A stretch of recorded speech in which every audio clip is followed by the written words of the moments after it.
They might be bipedal robots piloted by humans, but don't call them mechs. They're armored cores. The series has trudged through many systems with regular sequels and side stories, hitting the current generation once more with Armored Core 5. Can the latest iteration make a mark by shifting its focus to online play? Energy at 30%.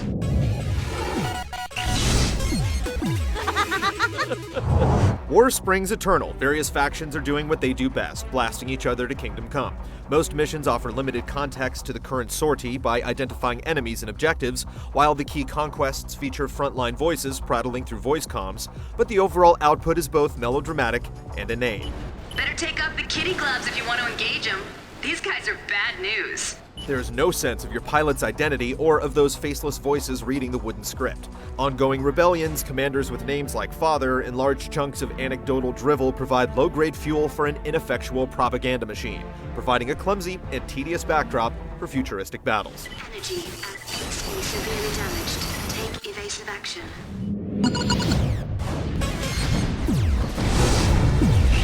Armored Core's story and sortie missions can be played offline, but the game emphasizes connected gameplay.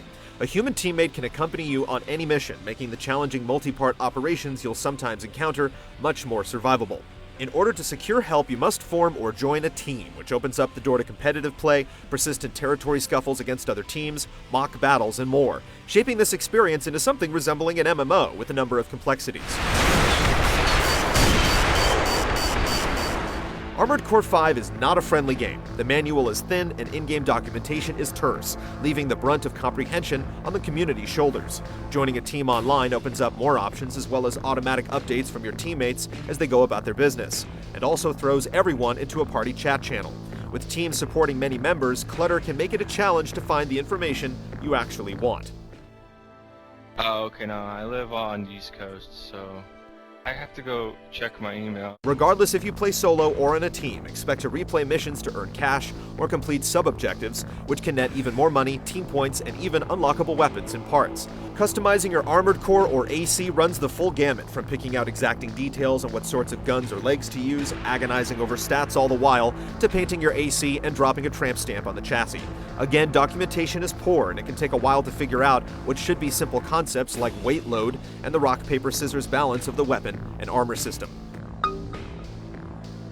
An overly complicated design will likely require newcomers to visit message boards just to get up and running, and there's no in-game venue for swapping war stories and pickup tricks of the trade. There are a lot of technical hurdles to overcome before getting into the good stuff, such as creative and often gigantic mechanized bosses.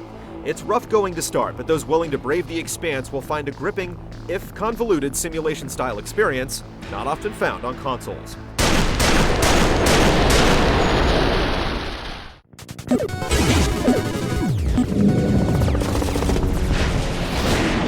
Piloting the game's hulking machines ends up being simpler than navigating its extensive menus. Actually, the ACs you'll be piloting aren't so massive, and even a tanked-out bruiser has the agility to dart across gullies or through side streets. Still, despite the familiar third-person control schemes and humanoid appearance, don't expect controlling an AC to feel like slipping on a second skin.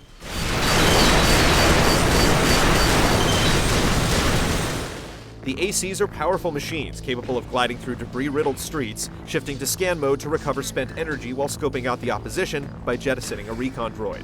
Locations offer buildings to scale, alleys to duck into, and water to float over, providing interesting tactical possibilities for avoidance and ambush.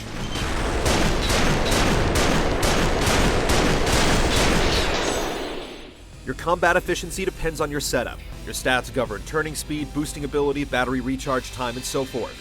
The basic controls remain the same, but you'll need to adjust for the feel of your specific machine. Failure in either setup or execution will yield disastrous results. There's a lot of focus on performing graceful maneuvers with bulky, powerful machines. Weaving in and out of fire to land a punishing kick takes tactical skill, while knowing one's enemies gives you an idea of what weapons or systems to equip to avoid seeing the ineffectual indicator flashing on your HUD. Most enemies follow simple routines, with a few surprises saved for AC duels and set pieces like armored trains. Story missions let you call in a remote workshop to patch injuries, restock ammo, and swap out weapons, so even a blunder can be recovered without restarting the machine outright.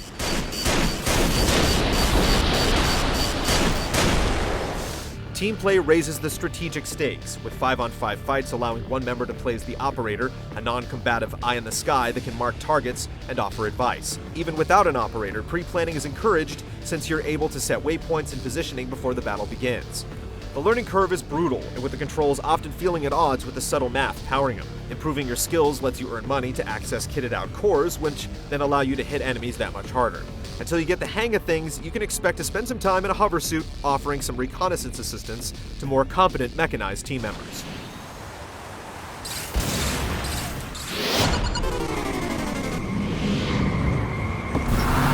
The ACs are far more detailed than Transformer toys and far less repugnant, coming across as no-nonsense archetypes. Swapping parts is almost always more a matter of function. The 8 main environments are dotted with wreckage and Blade Runner-esque floating televisions, but somehow manage to feel as sterile as the ACs. Even though the environments factor heavily into gameplay, the setting